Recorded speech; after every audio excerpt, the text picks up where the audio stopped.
மறுநாள் யுத்தத்தில் ஸ்பார்த்தன்கள் ஆக்ரோஷத்துடன் அலை அலையாக அழித்து கொண்டே எதிரிகளை பின்னேற்றினர். ஓர் நகரமே நகர்வதைப் போல் 30 லட்சத்தை கொண்ட ஓர் படை தானாகவே பின்னகர்ந்தது. உயர்ந்த சிம்மாசனத்தில் அமர்ந்து போரை பார்வையிட்டு வந்த சத்ரன், இவர்கள் என்னுடைய ஜனங்களையெல்லாம் அழித்து விடுவார்கள் போலிருக்கிறதே என்று மும்முறை அலறினானாம். அன்று காலையில் ஸ்பார்த்த மதகுரு மெகஸ்டியஸ் நிகழ்த்தப்பட்ட யஜ்ஞத்தின் மூலம் மறுநாள் காலையில் தங்களுக்கு நேரிடப் போகும் அழிவை ஸ்பார்த்தன்கள் தெரிந்து கொண்டனர். சத்ரனை பொறுத்தவரையில் அவன் நிம்மதியை கொள்ளாமல் இருந்ததுடன் மிக்க கவலையிலும் ஆழ்ந்திருந்தான். சத்ரன் கவலையில் ஆழ்ந்திருந்த சமயத்தில் எபிலட் என்ற அந்த வட்டாரத்தியவாசி ஒருவன் மன்னனை அணுகி, கணவாய்க்கு அப்பால் செல்லக்கூடிய சுலபமான பாதையில் மூலம் மலையை கடந்த ஸ்பார்த்தப்படையை பின்பக்கத்தில் வளைத்து கொள்ளலாம் என்ற யோசனையை கூறினான். இதை கேட்ட மன்னன் மிக்க திருப்தி அடைந்தவனாய் எபிலட்டுடன் படைகளின் ஓர் பகுதியை அனுப்பி வைத்தான். இதை தவிர தன்னுடன் வரும் படை காலையில் உற்ற இடத்திற்கு வந்து சேரும் வரையில் போரை துவக்க வேண்டாம் என்று அந்த படையின் தளபதி மன்னனிடம் கேட்டுக்கொண்டார். அன்றிரவே எதிரிகளுடன் சேர்ந்திருந்த ஓர் கிரேக்க சிப்பாய் ஓடி வந்து லியோனிதாஸிடம் இந்த செய்தியை தெரிவித்து விட்டான். பொழுது விடிந்தது. இரு தரப்பினரும் யுத்தத்திற்கு தயாராயினர். ஆனால் பர்சியர்கள் போர்ச்சங்கை ஊதாமல் தாமதத்தை கொள்ளவே அதன் காரணத்தை அறிந்த ஸ்பார்த்தன்கள் போர்ச்சங்கை ஊதிவிட்டனர். உடனே போர் துவங்கிற்று. அஞ்சானஞ்சம் படைத்த லியோனிதாஸ் தன்னுடைய முக்கியமான வீரர்களுடன் மிக்க வீராவேசத்துடன் பர்சிய படைகளை நெடுந்தூரம் ஊடுருவிச் சென்று சத்ரனின் உயர்ந்த சிம்மாசனத்தில் பாய்ந்து கிரீடத்தை கைப்பற்றும் சமயத்தில் மன்னரை சூழ்ந்து கொண்டிருந்த பராக்கிரமசாலிகள் இம்மார்டல் பேண்ட் லியோனிதாஸ் மேல் பாய்ந்து அவரை கொன்றுவிட்டனர். இத்தகைய அமளியில் லியோனிதாஸின் சகாக்கள் அந்த உடலை வீராவேசத்துடன் தங்கள் வசம் கைப்பற்றி கொண்டார்கள். எனினும் இந்த சம்பவத்தில் அந்த சகாக்களும் வீழ்த்தப்பட்டனர். இந்த அபார சாதனையின் மூலம் லியோனிதாஸ் ஒரு விதத்தில் தன்னுடைய லட்சியத்தை நிறைவேற்றி கொண்டார். இந்த சமயத்தில் மலைப்பகுதியில் இருந்து வந்த பர்சிய படைகள் ஸ்பார்த்தன்களை பின்பக்கமாக சூழ்ந்து கொண்டனர். தங்களுடைய அரசர் வீழ்த்தப்பட்டதை அறிந்தவுடன் ஸ்பார்த்தன்கள் மேலும் வீராவேசத்துடன் எதிரிகளை தாக்க ஆரம்பித்தனர். இந்த சந்தர்ப்பத்தில் ஏராளமான காயங்களை உடல் பூராவிலும் ஏற்றிருந்த ஸ்பார்த்தன்களை நெருங்கி போரிட எதிரிகள் சற்றும் அச்சத்தை கொள்ளாமல் இல்லை. இந்நிலையிலும் ஸ்பார்த்தன்கள் தீரத்துடன் போர் புரிந்து ஏராளமான எதிரிகளையும் தளபதிகளையும் வீழ்த்திவிட்டு அனைவரும் வீரமரணத்தை எய்தினர்.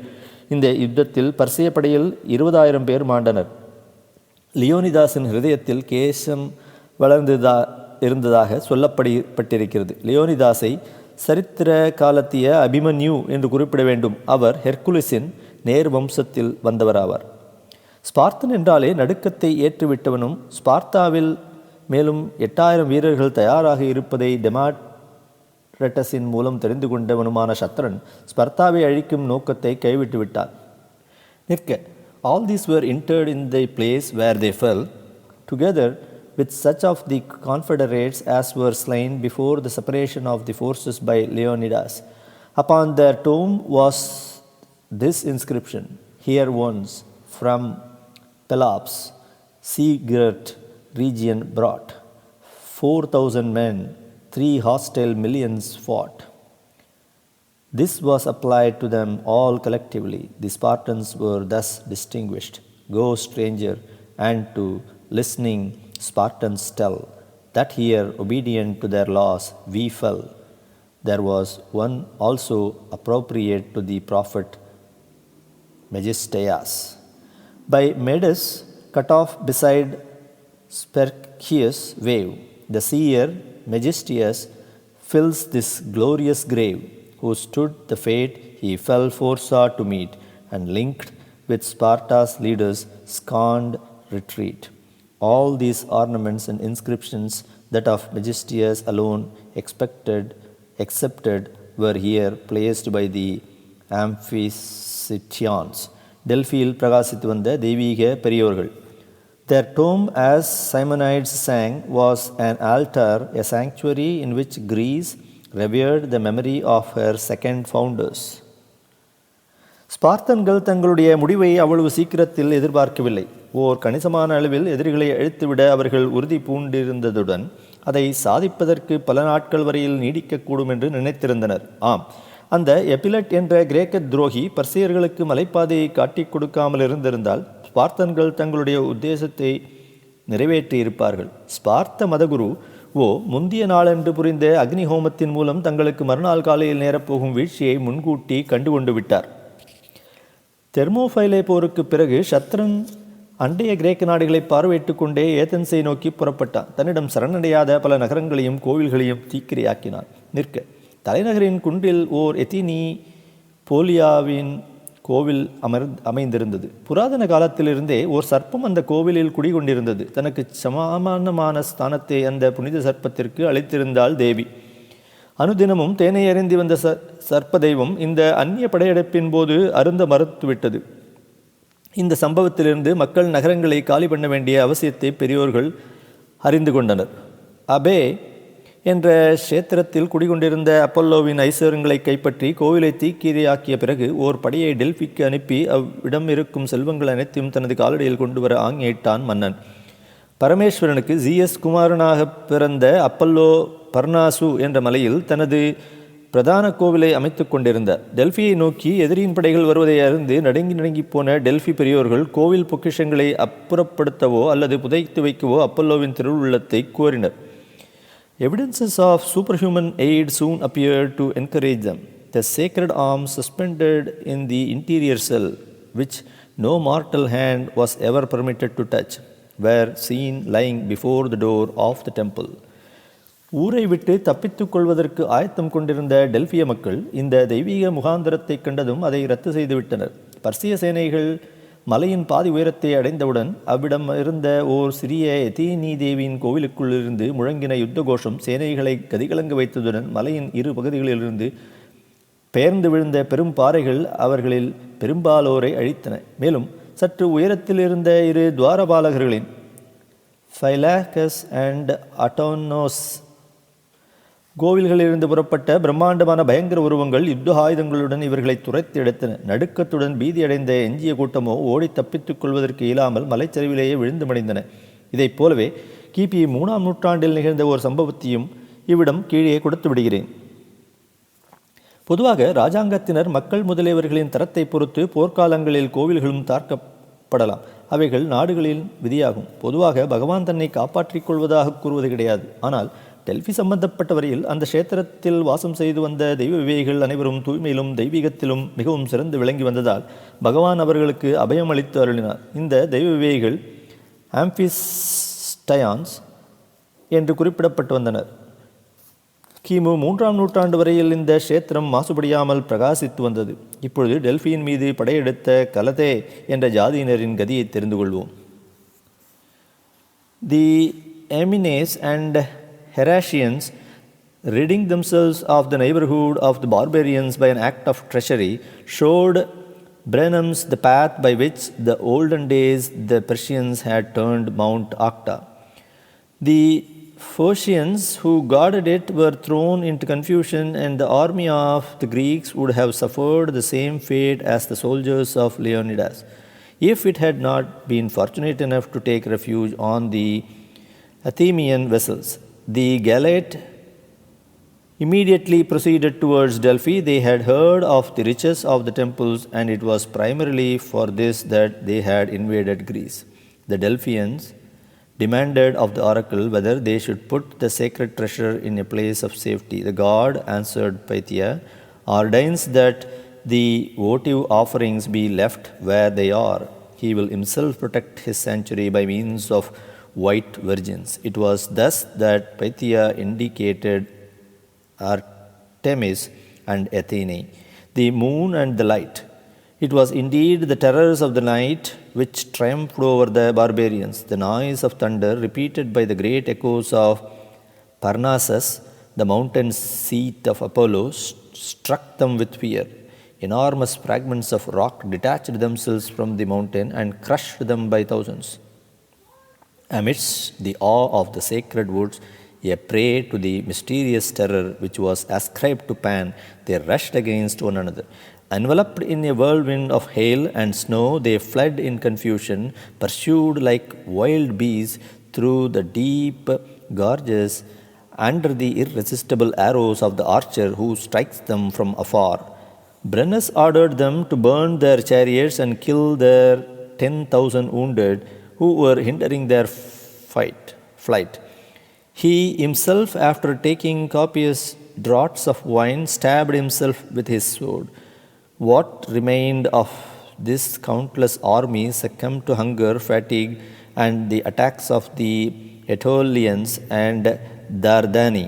According to Justin, Diodorus, and Pausanias, not one escaped. On the coins struck in memory of this victory, we see the god Pan, the originator of panic fears, bearing a trophy, 278 BC.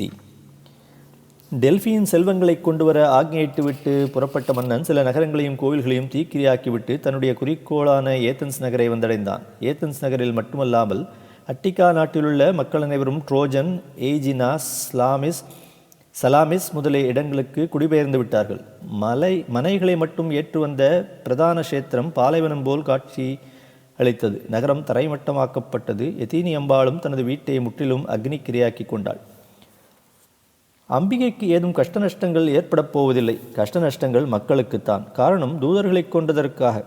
எதீனி தேவியின் கோவிலும் நகரமும் பற்றி எறிவதை பார்த்த பிறகுதான் மன்னன் தனது மனம் நிரம்பிய வஞ்சத்தை தீர்த்து கொண்டான். இத்தகைய கோர நிகழ்ச்சியை எதிர்பார்த்த எத்தீனியர்கள் திரும்பவும் எக்காலத்தில் தங்களுடைய நகரில் குடியேறப் போகிறோம் என்ற கவலையில் ஆழ்ந்தனர். ஆனால் எத்தீனி தேவி தன்னுடைய மக்களை கைவிடவில்லை. அப்பல்லோ கூறியதைப் போல் ஜியஸினால் விடுக்கப்பட்ட தண்டனையை தேவினால் மாற்ற முடியாதாயினும் அதை அடுத்து மக்களை காப்பாற்ற அம்பிகை நடவடிக்கை எடுக்கலானாள். தன்னுடைய கோவிலுடன் ஸ்தல விருட்சமும் அடியுடன் எரிந்து போயிட்ட போதிலும் அந்த விருட்சத்தின் பசுமையான முளையை ஒரு முழம் உடனடியாக உயர்த்தி காட்டினாள் தேவி. தன்னுடைய மக்களுக்கு இத்தகைய சுப சூசகத்தை முன்கூட்டி காட்ட அருளிய எத்தீனி அம்பிகை அத்துடன் நிறுத்தி கொள்ளவில்லை. எந்த ஒரு முதல் தினத்தன்று எத்தீனி தேவியின் பிரம்மோற்சவம் ஆரம்பமாகுமோ அதே நாளன்று தான் கோவில் எரிக்கப்பட்டது. இந்த நாளன்று அம்பிகை தனது கணவரின் ஜியுஸ் சகோதரியான சீரஸ் வீட்டிற்கும் எலியூசிஸ் கஷேத்திரத்திற்கு பவனி செல்வது வழக்கமாகும். இப்பொழுது செரஸ் டெமிட்டர் தேவியின் லட்சணங்களை சுருக்கமாக கொடுத்து விடுகிறேன். The goddess of corn was daughter of Saturn and Rhea. When at a time the earth had been neglected, Ceres, now went to Attica, taught Triptolemy of Eleusis agriculture and gave him her chariot to travel over the globe to impart his knowledge to the inhabitants, who up till then lived on acorns and roots. She had many adventures on the earth. To avoid Neptune, she changed herself into a mare and bore him the horse Avian. To Aesion she bore Plutus. She punished with hunger Erishitan, who had cut down her grove. A pregnant sow was offered her from its destructiveness to the fields, and a ram thrice I led round the fields. When the corn was only in blade, Ceres was represented with a garland of ears of corn on her head, in the one hand a lighted torch, in the other hand her sacred Papi, at times as a countrywoman mounted on an ox, carrying a basket on her left arm and holding a hoe, and at times she rides in a chariot drawn by winged dragons. Her worship was brought from Sicily to Rome, where the Carelia were instituted. The festival lasted for several days. From the 12th of April, women clothed in white ran about with lighted torches to represent Ceres' search, and there were games in the Circus Maximus, at which all the spectators appeared in white robes. The Romans also had rustic festivals to her in seed time and before harvest. எத்தீனி தேவி எலியூசிஸ் கஷேத்திரத்துக்கு பவனி செல்லும் வழக்கத்தை கூறினேன் அல்லவா? இந்த பிரம்மோற்சவம் 10 நாட்களுக்கு கோலாகலமாக கொண்டாடப்படுவது வழக்கமாகும். ஒவ்வொரு நாளும் இந்த உற்சவத்திய தெய்வீக நிகழ்ச்சிகளில் விதவிதமான இளைஞர்களும் சுமங்கலிகளும் கலந்து கொள்வார்கள். முக்கியமாக தகுதியை கொண்ட பிராமணர்கள் பிரபஞ்சம், ஆத்மா போன்றவைகளின் ரகசியங்களை உணர்ந்து கொள்வதற்காகவே இந்த உற்சவம் வகுக்கப்பட்டதாகும். எனவே பிராமணர்கள் அன்றாடம் மந்திரங்களின் மூலம் ஹோமங்களை புரிந்து கடைசி நாளன்று தெய்வங்களையும் தரிசித்து வந்தனர். அத்தகைய உற்சவத்திற்கு பவனியை புறப்பட வேண்டிய அந்த புனித நாள் இந்த ஆண்டில் துயரத்தை கொடுக்கும் ஓர் சோக நாளாக காட்சியளித்தது. சத்திரனிடம் சரணடைந்திருந்த கிரேக்கர்கள் தங்களுடைய துயரத்தை அடக்கிக் கொள்ள முடியாமல் கண்ணீர் வடித்தனர். அந்த சோக காட்சியின் மறுநாளன்று கிரேக்கர்கள் அனைவரும் சத்திரனை அணுகி தங்களுடைய கோவிலின் புனித ஸ்தலத்தை பரிசுத்தமாக்க அனுமதி வேண்டனர். மன்னனும் இவர்களுடைய வேண்டுகோளை மறுக்காமல் அனுமதி அளித்தான். அந்த ஸ்தலத்தை சுத்தம் செய்யும் சமயத்தில்தான் அந்த ஸ்தல விருட்சம் ஒரு முழம் கிளம்பியிருப்பதை கிரேக்கர்கள் கண்டனர்.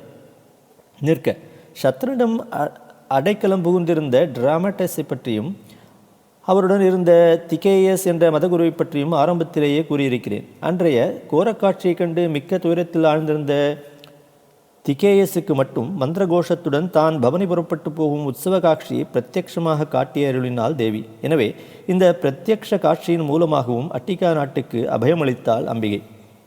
It was now the day set apart for the celebration of the Eleusinian mysteries, and though in this sorrowful year there was no celebration nor any Athenians in the territory, Dicaius still fancied that he beheld the dust and heard the loud multitudinous chant which was wont to accompany in ordinary times the processional march from Athens to Eleusis. He would even have revealed the fact to Xerxes himself had not Demaratus deterred him from doing so. But he, as well as Herodotus, construed it as an evidence that the goddess themselves were passing over from Eleusis to help the Athenians at Salamis. But whatever may have been received in after times, on that day certainly no man could believe in the speedy resurrection of conquered Athens as a free city, not even if we had witnessed the portent of the burnt olive tree suddenly sprouting afresh with preternatural vigor. So hopeless did the circumstances of the Athenians they appear, not less to their confederates assembled at Salamis than to the victorious Persians.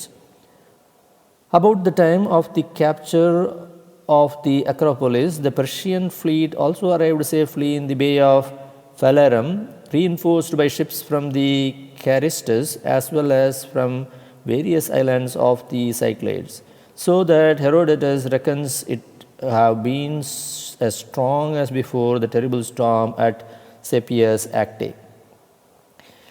எத்தினியர்களை உடன்வாள் மரப்பலகை சுவற்றின் மூலம் காப்பாற்ற பகவான் அம்பிகைக்கு அனுமதி அளிப்பார் என்று Apollo தனது ஆரக்கிளையில் கூறியிருக்கிறார். எனவே எத்தினியர்கள் தங்களுடைய இணைந்த சில கிரேக்க நாடுகளுடன் கப்பல் படைகளை பெருக்கி யுத்தத்திற்கு ஆயத்தமாயினர். மன்னன் தரைமார்க்கமாக ஏத்தன்ஸை அடையும் வரையில் மன்னனின் கப்பல் படைகளும் கரையோரமாக தெற்கு நோக்கி வந்து கொண்டிருந்தன.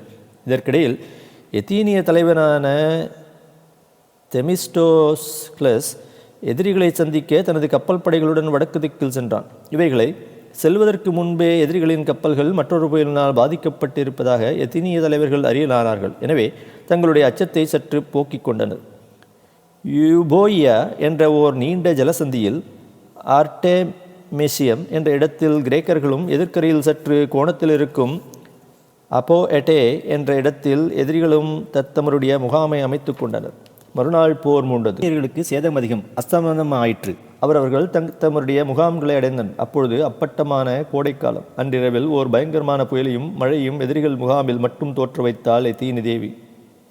செப்பியாஸ் ஆக்டே என்ற இடத்தில் நிகழ்ந்த இந்த சம்பவத்தில் நூற்றுக்கணக்கான கப்பல்கள் சேதமடைந்தன. ஏராளமானவர்கள் கப்பலிலேயே மாண்டனர். சில கப்பல்கள் கடற்கரையில் அமைந்திருந்த பாறைகளில் மோதி நொறுங்கின. ஒரு சில கப்பல்கள் சில மூழ்கின. இத்தகைய நிலைமையிலும் எதிரிகளின் படைபலம் குறையவில்லை. அவதிக்குள்ளாயிருந்த எதிரிகளை எத்தீனியர்கள் மறுநாள் மாலையில் தாக்கி ஒரு சில கப்பல்களை நாசப்படுத்தினர். அதற்கடுத்த நாளன்று நிகழ்ந்த போரில் எகிப்திய படைகள் 5 கிரேக்க கப்பல்களை கைப்பற்றின. தவிர பல கிரேக்க கப்பல்கள் சேதமடைந்தன. பலர் மாண்டனர். இத்தகைய நிலைமையைக் கண்டு கவலையில் ஆழ்ந்திருந்த தெமிஸ்டோக்கிள்ஸ் அப்பல்லோவின் வாக்கை நினைவில் ஏற்றான். எனவே மறுநாள் அதிகாலையில் தனது படைகளை தெற்கு திசையை நோக்கி செலுத்தி தனது நாட்டின் ஆட்டிகா மேல்கரையை அடைந்தான். ஆட்டிகா நாட்டின் மேல்கரைக்கு எதிராக அமைந்துள்ளது செலாமிஸ் என்ற தீவாகும். இத்தகைய எத்தீனியர்களின் போக்கு எதிர்பாராத பர்சியர்கள் அவர்களை பின்பற்றிச் சென்றனர். தவிர இந்த செய்தியை மன்னனுக்கு அறிவிக்க சிப்பந்திகளை அனுப்பிவிட்டு செலாமிஸை அடைந்தனர். இதையடுத்து மன்னனும் அவ்விடத்திற்கு வந்து சேர்ந்தான். எனவே கிரேக்கர்கள் அட்டிகா நாட்டின் கரையிலும் பர்சியர்கள் செலாமிஸ் தீவின் கரையிலும் முகாமை அமைத்து கொண்டனர். இந்த சமயத்தில் மன்னனால் ஆக்ஞையிடப்பட்டிருந்த சில நாடுகளிலிருந்து மேலும் சில கப்பல் படைகள் வந்து சேர்ந்தன. எனினும் அதுவரையில் மன்னனுக்கு உண்மையுடன் இயங்கி வந்த சில நாடுகளின் கப்பல் படையினர் சற்று தளர்ச்சியடைந்தனர்.